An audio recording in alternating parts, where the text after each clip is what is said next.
까지의 말씀입니다. 출애굽기 2장 10절부터 15절까지의 말씀을 함께 교독하겠습니다. 그 아기가 자라매 바로의 딸에게로 데려가니 그가 그의 아들이 되니라. 그가 그의 이름을 모세라 하여 이르되 이는 내가 그를 물에서 건져내었음이라 하였더라. 모세가 장성한 후에 한 번은 자기 형제들에게 나가서 그들이 고에게 노동하는 것을 보더니 어떤 애국 사람이 한 현지 사람 곧 자기 형제를 죽인 것을 본지라. 좌우를 살펴 사람이 없음을 보고 그 애굽 사람을 쳐 죽여 모래 속에 감추니라. 이튿날 다시 나가니 두 히브리 사람이 서로 싸우는지라. 그 잘못한 사람이 이르되 내가 어찌하여 동포를 치느냐 하매 그가 이르되 누가 너를 무리를 다스리는 자와 재판관을 삼았느냐? 내가 애굽 사람을 죽인 것처럼 나도 죽이려느냐? 모세가 두려워하여 이르되 일이 탈로 되었도다. 바로가 이 일을 듣고 모세를 죽이고자 하여 찾는지라. 모세가 바로의 낯을 피하여 미디안 땅에 머물며 하루는 우물 곁에 앉았다. 아멘. 네, 잘 앉으시겠습니다. 네, 오늘 주일 예배 오신 여러분 축복합니다. 네, 함께 옆에 계신 분들과 인사하겠습니다. 예수님을 축복합니다. 예수님을 축복하고 환영합니다. 오늘 예배 오신 여러분들에게 가정과 여러분의 삶이 하나님의 은혜와 축복이 함께 하시기를 축원합니다. 오늘은 미디안 광야로 간 모세라는 제목으로 오늘 말씀의 은혜를 함께 나누겠습니다. 하나님께 크게 쓰임을 받은 사람들 보면은 모두 하나님께 훈련을 받은 사람들이었습니다. 하나님은 훈련을 통해서 하나님의 사람을 변화시켜 주시고 또 이 훈련의 때가 끝나야 하나님의 일을 본격적으로 시작을 하는 것을 보게 됩니다. 오늘 본문에 나오는 모세는 이스라엘 역사에서 빼놓고 이야기할 수 없는 너무나 중요한 사람입니다. 모세는 애굽에서 노예를 살던 이스라엘 백성들을 인도하는 중요한 역할을 감당했던 사람입니다. 그런데 모세가 처음부터 이렇게 위대한 지도자가 될 수 있었던 것은 아니었습니다. 하나님은 모세를 쓰시려고 어렸을 때부터 모세를 택하시고 모세를 훈련시켜주셨습니다. 10절에 보면은 그 아기가 자라매 바로의 딸에게로 데려가니 그가 그의 아들이 되니라. 그가 그 이름을 모세라 하여 이르되 이는 내가 그를 물에서 건져내었음이라 하였더라고 말씀하고 있습니다. 모세가 태어나던 시기는 요셉의 세대가 다 지나가고 요셉을 알지 못하는 바로 왕이 이제 애굽의 왕으로 있던 시기였습니다. 이 세로 왕은 이스라엘 민족들이 자신의 나라에 굉장히 위협이 있다고 생각했습니다. 그래서 이 이스라엘 백성들을 다 강제 노역을 시키면서 노예를 만들어 버렸습니다. 그리고 이스라엘이 더 이상 민족으로서의 역할을 감당하지 못하도록 또 위협이 되지 못하도록 남자 아기가 태어나면 나의 강물에 다 던지라고 명령을 내렸습니다. 그러니까 모세가 태어나는 이 시기에 가정마다 남자아이가 태어나면 가족들이 비통해하면서 울 수밖에 없는 그런 고난과 그런 비통한 가운데 살아갈 수밖에 없는 환경의 그런 시대였습니다. 여러분 10달 동안 뱃속에 품었던 그 아이를 그 내 자식을 강물에 던져 죽여야 하는데 얼마나 그 가족들이 마음이 아프고 마음이 찢어지고 마음이 얼마나 고통스럽습니까? 그런데 모세는 모세의 부모는 모세를 보고 왕의 명령이 있었음에도 불구하고 모세를 강물에 던지지 않고 3개월 동안 모세를 그냥 키웠습니다. 그리고 더 이상 이 모세를 키울 수가 없게 되죠. 이 갈대 상자에 모세를 넣고 나일강 갈대의 숲에 놓았는데 그때 마침 바로의 딸이 그 나일강가로 와서 목욕하러 왔다가 그 아기가 우는 소리를 듣고는 이 모세를 자기 양자로 삼았습니다. 그것을 숨어서 지켜보고 있던 모세의 누나 미리암은 그 기회를 놓치지 않고 바로의 딸에게 달려가서 자신의 어머니를 유모로 소개해주고 모세가 젖을 뺄 때까지 모세를 키울 수 있도록 그렇게 만들었습니다. 이 과정이 이제 모세가 태어났을 때의 이야기이고 하나님께서 모세를 살려주시고 또 키워주시는 은혜의 과정이었습니다. 여러분 하나님은 모세의 출생부터 또 모세를 인도하시면서 하나님께서 선택하신 사람답게 모세를 준비하고 계셨습니다. 이 과정에서 모세가 죽지 않고 다시 부모에게 돌아온 것은 하나님의 크신 계획 중에 일부였습니다. 하나님이 모세를 어머니 품으로 돌아오게 하신 것은 모세가 히브리식의 교육, 즉 유아기 때 하나님을 가르쳐주고 또 살아있는 하나님의 말씀을 모세의 가슴속에 심어주기 위해서 하나님께서 이 모세를 부모의 품으로 잠깐 또 돌아올 수 있게 하신 것이었습니다. 여러분, 하나님의 이런 계획을 보면은 얼마나 세밀하고 얼마나 철저하게 이렇게 일을 진행하신지를 볼 수가 있습니다. 하나님은 모세에게 이 어려운 시기에도 부모를 통해 하나님의 자녀라는 정체성을 가르쳐 주셨고 또 모세를 빚어가시는 그런 중요한 교육을 받게 하셨습니다. 모세는 저절되기 전까지 말씀으로 가르침을 받으면서 하나님을 그 마음에 받아들일 수가 있었습니다. 여러분, 하나님의 말씀이 우리 안에 또 우리 마음속에 들어오면 어떤 일들이 생길까요? 하나님의 말씀이 마음속에 들어오면 말씀에 대한 사모하는 마음이 생기고 말씀에 대한 갈급함이 생깁니다.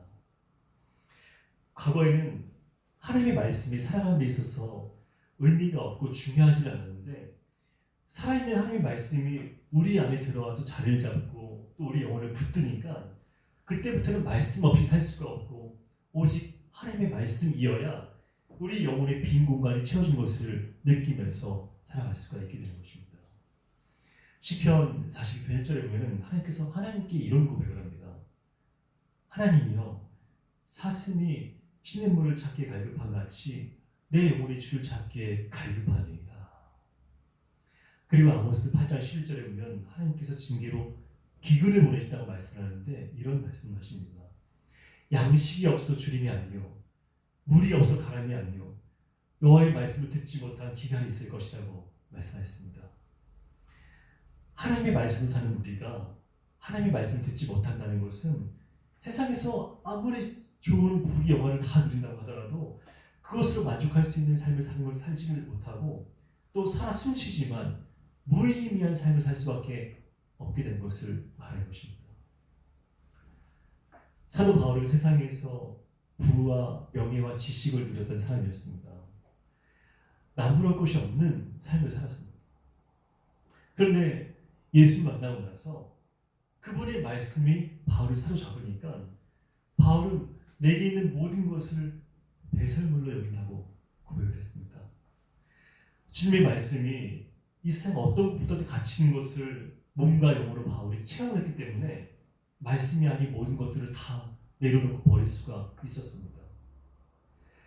여러분, 하나님의 말씀은 이렇게 하나님을 품게 하고 말씀에 생명이 있음을 경험하게 하면서 오직 말씀에 가치를 두고 살게 합니다. 우리가 우리 자녀와 가족들에게 세상에서 정말 소유해야 하는 하나님의 말씀을 가르쳐주고 우리 안에 이 말씀으로 채우면서 살아가는 우리 저와 여러분 되시기를 예수의 이름으로 축원을 드립니다. 모세는 젖을 떼기 전까지 친부모에게 하나님의 말씀을 가르침 받으면서 하나님을 품는 아이가 되었습니다. 그리고 젖을 뗀 이후에는 애굽의 왕궁으로 들어가서 바로의 딸의 양자로 입양되었습니다. 그리고 모세는 그곳에서 왕자로서 애굽의 최신 교육을 받을 수가 있었습니다. 여러분, 만약에 이 모세가 이 부모의 신앙 교육이 없이 바로 왕궁으로 들어갔다면 어떻게 되었을까? 아마 이 이스라엘 민족을 애굽에서 인도하는 그런 모세는 없었을 것입니다. 그러나 하나님은 이 모세를 먼저 신앙 교육을 받게 하신 다음에 애굽의 왕자로서의 교육을 받게 하셨습니다. 하나님은 이렇게 철저하게 우선순위를 정하셔서 이 모세를 인도하신 것을 우리가 볼 수가 있습니다. 다음으로 11절을 보면 모세가 장성한 후에 한 번은 자기 형제들에게 나가서 그들이 고되게 노동하는 것을 보더니 어떤 애굽 사람이 한 히브리 사람 곧 자기 형제를 치는 것을 보았다고 말씀하고 있습니다. 40세가 된 모세는 같은 민족인 형제들이 노예로서 힘겨운 삶을 사는 것을 보게 되었습니다. 그리고 어떤 애굽 감독관이 자기 민족의 사람을 학대하는 것도 보았습니다. 모세는 그걸 보면서 마음속에 울분이 일어났습니다. 그렇게 자기 민족 민족의 사람들이 학대당하는 것을 보면서 그 감독관을 아무도 보는 사람이 없을 때 때려서 죽이고 그 감독관을 모래 속에 숨겨두었습니다. 그런데 다음 날 되어 이제 다시 군벌 받고 나가게 되었는데 이번에는 같은 이스라엘 민족 사람들끼리 싸우고 있는 것이었습니다. 모세는 그 싸움을 좀 말리려고 그 잘못한 사람을 먼저 책망을 했는데 그 사람이 갑자기 어제 있었던 일들을 막 이야기를 하면서 모세가 어제 애굽 사람을 죽인 것처럼 오늘 나를 죽이려고 하냐고 하면서 상관하지 말라는 이야기를 했습니다. 모세는 분명히 자기 동족을 치는 애굽 사람을 죽일 때 아무도 보는 사람이 없었습니다. 그런데 사람들이 그 사실을 다 알고 있었고 그 이야기가 바로 왕의 귀에까지 들어가게 되었습니다. 모세는 더 이상 애굽의 왕궁에 있을 수가 없었습니다. 바로왕은 이 모세를 죽이려고 숲을 내리고 모세는 그 길로 미디안 광야로 도망을 쳤습니다. 모세는 왕자로서 바로의 왕국에 살고 있었지만 어렸을 때 받은 어머니의 신앙 교육으로 인해서 하나님의 말씀을 그 속에 담아두고 있었고 또 노예로 고생하는 자기 민족을 늘 생각하고 있었습니다. 그래서 히브리서 11장에 보면은 이렇게 말씀합니다. 믿음으로 모세는 장성하여 바로의 공주의 아들이라 칭함받기를 거절하고 도리어 하나님의 백성과 함께 고난받기를 잠시 죄악의 낙을 누린 것보다 더 좋아하였다라고 말씀하고 있습니다. 모세는 자신이 왕자의 신분으로 있었고 또 궁궐 안에서 부족한 거 없이 아무 부족한 거 없이 살아가고 있었음에도 불구하고 그 자리가 늘 불편했습니다. 그리고 자기 민족을 어떻게 하면 도울 수 있을까를 생각했습니다. 그런데 모세는 같은 이스라엘 민족 사람들끼리 싸우는 것을 보면서 자신이 그들을 돕고 구원하기 위해 나섰는데 자신이 도우려고 했던 그 살인이 그들에 의해서 탈로가 나면서 이 모세의 계획들은 다 실패가 되었습니다. 여러분, 모세는 충분히 도울 수 있는 지위와 신분을 가지고 있었는데 왜 실패를 하게 되었을까요? 모세의 의도는 선했을지 몰라도 모세는 하나님의 부르심이 없이 성급하게 행동했습니다. 그리고 하나님의 능력을 의지하려 하지 않고 자신의 힘과 지혜를 의지했습니다. 그래도 모세는 하나님의 방법을 사용하지 않고 살인과 복수라는 인간적인 방법을 사용했기 때문에 실패를 할 수밖에 없었습니다. 여러분, 모세에게는 하나님의 말씀이 있었기 때문에 자기의 민족을 생각하고 구원하려는 마음이 있었습니다. 그런데 모세는 하나님을 의지했던 것이 아니라 자신이 가진 애국의 왕좌라는 엄청난 지혜와 힘을 의지했고 살인이라는 인간적인 방법을 통해서 자기 뜻을 이루려고 했습니다. 여러분, 모세의 이런 행동은 하나님이 개입하고 또 하나님이 함께 하시고 싶으셔도 전혀 개입할 수 없게 만드는 것이었습니다. 만약 모세가 전적으로 하나님을 의지하면서 이 일들을 하나님의 방법대로 행했다면 모세는 이스라엘 백성들을 구원할 수가 있었을 것입니다. 그러나 모세는 그렇지 않고 자신에게 있는 힘과 또 지혜가 너무나 컸기 때문에 그것을 의지하면서 하나님의 방법대로 할 수가 없었습니다.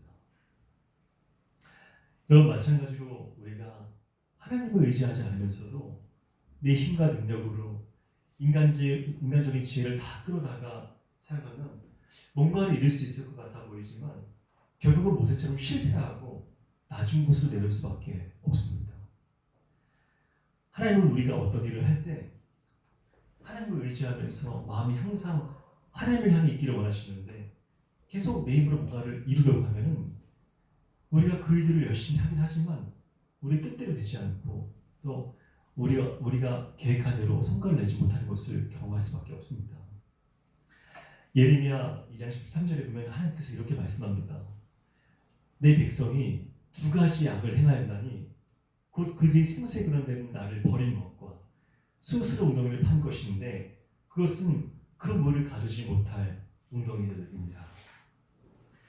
우리가 모세처럼 하나님을 의지하지 않고 자신을 의지하면서 매일같이 스스로 웅덩이를 열심히 파는데 하나님은 그 웅덩이가 물을 가둘 수 없는 터진 웅덩이라고 말씀하고 있습니다.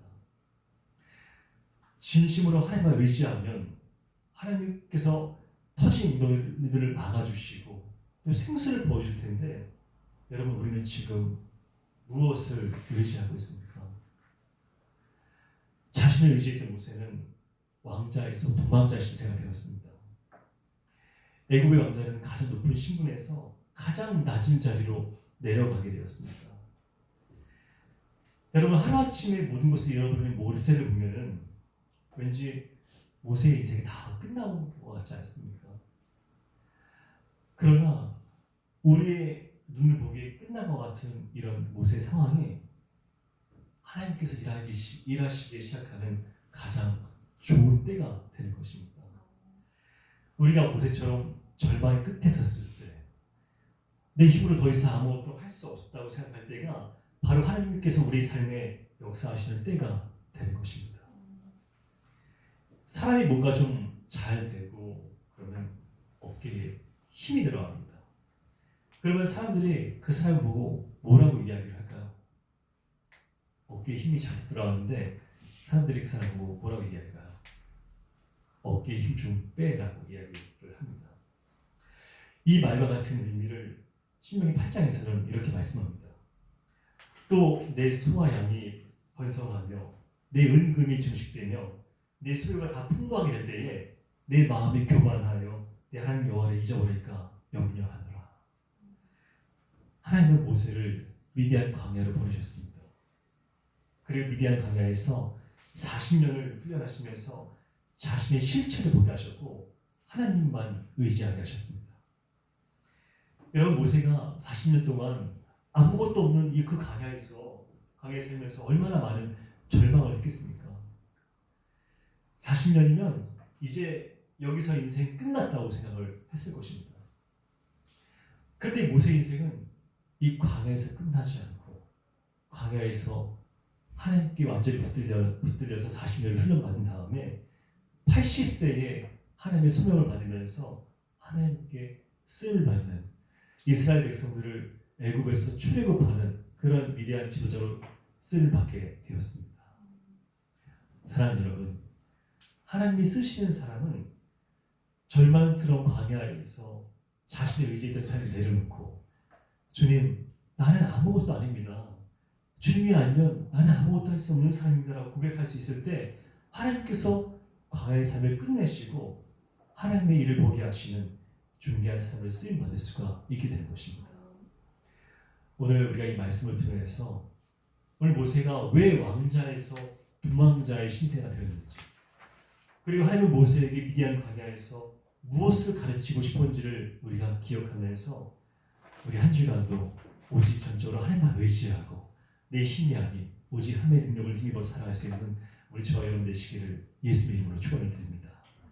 아멘. 우리 이 시간 광야를 지나며 함께 찬양을 부르면서 하나님이 왜 우리를 모세처럼 때로는 미디안 광야로 보내신지를 생각하면서 함께 우리의 찬양을 부르고 기도하는 시간을 갖겠습니다. 함께 찬양하겠습니다.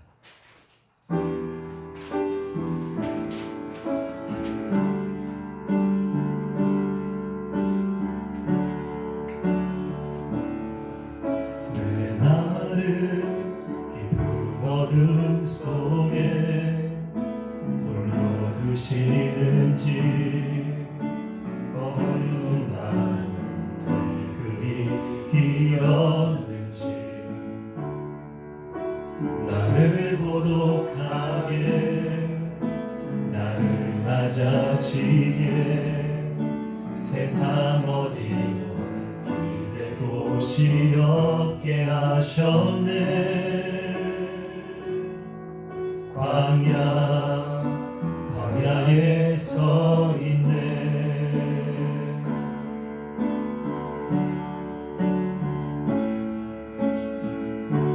주님만 내 도움이 되시고 주님만 내 빛이 되시는 주님만 내 친구 되시는 광야. 주님 손 놓고는 단 하루도 살 수 없는 곳 광야에 서 있네.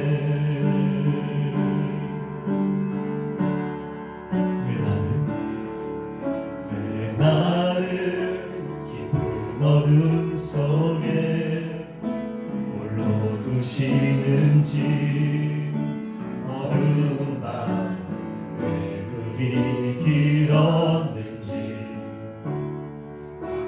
나를 고독하게 나를 낮아지게 세상 어디도 기댈 곳이 없게 하셨네.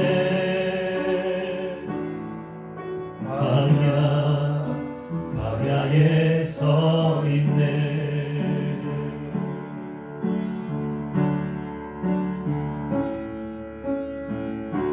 주님만 내 도움이 되시고 주님만 내 빛이 되시는 주님만 내 친구 되시는 광야.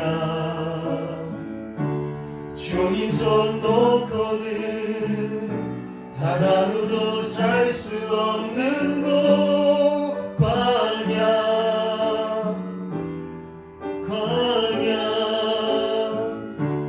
주께서 나를 사용하시려 나를 더 정결케 하시려 나를 택하여 보내신 그곳 광야.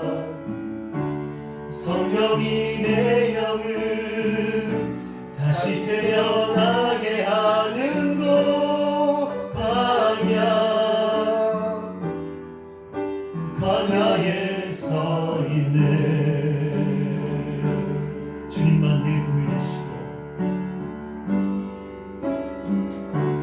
주님만 내 도움이 되시고 주님만 내 빛이 되시는 주님만 내 친구 되시는 광야.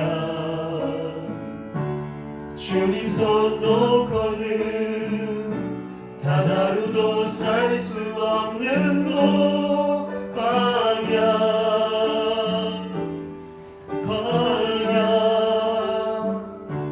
주께서 나를 사용하시려 나를 더 정결케 하시려 나를 택하여 보내신 그곳 광야. 성령이 내 영을 다시 태어나게 하는 곳 광야. 광야에 서 있네. 우리 시간 오늘 말씀을 생각하면서 기도하기 원합니다. 하나님은 우리가 우리의 믿고 우리 가지고 우리 힘을 사는 것을 원하시지 않습니다. 하나님은 철저하게 하나님만 의지하기를 원하시고 우리 그렇게 훈련하시기 위해서 모세처럼 광야로 인도하십니다. 이제 우리가 우리 열심으로 가두지 못하는 우리가 하는 것을 멈추고 하나님을 의지할 수밖에 없는 상황에서 주님이 일하시도록 다 내려놓고 하나님만 의지하기를 원한다고 우리 함께 시간 간절히 함께 기도하겠습니다. 기도하겠습니다. 하나님 아버지 감사합니다. 우리가 오늘 말씀을 통해서 우리 힘을 의지하고 살아가는 것이 아니라 오직 하나님을 의지하면서 모든 것을 주님께서 하나님을 바라고 또 주님만을 바라보는 삶을 통해서 우리가 우리 삶 가운데 우리 하나님께서 우리를 이렇게 인도하시고 하시는 걸 믿었습니다. 하나님 모세는 자기의 것을 원하고 자기 신분과 지위가 높아서 그곳으로 이스라엘 백성을 구원할 수 있다고 생각했습니다. 그러나 하나님은 그 모세에게 이걸 실패하셨고 모세를 완전히 낮추시고 광야로 인도하시면서 모세를 그곳에서 40년 동안 훈련하시며 모든 것들을 다 포기하고 내려놓았을 때 하나님은 그때 모세를 부르시고 80세라는 그 나이에 모세를 인도하시면서 부르시면서 또 소명을 주시면서 모세를 이스라엘 백성을 이끄는 귀한 지도자로 사용하려 하셨습니다. 하나님 우리가 삶을 살아가면서 우리가 모세처럼 정말 우리 마음속에 하나님 계시고 또 하나님을 의지하면서 살아간다고 하지만 그런 모세처럼 내 뜻대로 하는 것은 없습니까? 주님 이 시간 우리가 기도하면서 우리에게 그런 뜻이 있고 또 우리가 우리 자신을 의지하고 우리가 가진 것을 의지하려 한다면 이 시간 주께서 그것을 깨닫게 하셔서 그것들을 주 앞에 다 내려놓고 오직 주님만을 의지할 수 있는 저희가 되게 하여 주시옵소서. 하나님 그래서 주님께서 훈련하시는 그 강야를 거치고 나서 하나님께서 정말 귀하게 사용하시는 쓰임받는 믿음의 사람의 쇠도로 우리를 사용하시고 인도하여 주시옵소서. 하나님 우리 사랑 성도를 드시고 인도하시면서 그 강야를 거칠 때 그 강야의 길을 걸을 때에도 하나님께서 넘어지지 않도록 아버지 쓰러지지 않도록 하나님께서 붙드시고 함께하여 주시옵소서. 감사합니다. 저희를 모세같이 사용하시려고 광야의 훈련을 받게 하신 것을 감사합니다. 하나님의 훈련이 아니면 광야를 통과하기 전 모세처럼 여전히 변화할 수 없고 내 힘으로 하려는 의지를 고칠 수 없다는 것을 깨닫습니다. 주님, 광야 같은 삶의 현장에서 절망과 고통을 느낄 때 하나님께서 일하신 것을 보게 하여 주시옵소서. 광야에서 우리 자신이 아무것도 할 수 없는 존재라는 실체를 보면서 주님만 의지할 수 있는 저희가 되게 하여 주시옵소서. 우리를 인도하시는 예수의 이름으로 기도합니다. 아멘. 이 시간에 찬송가 210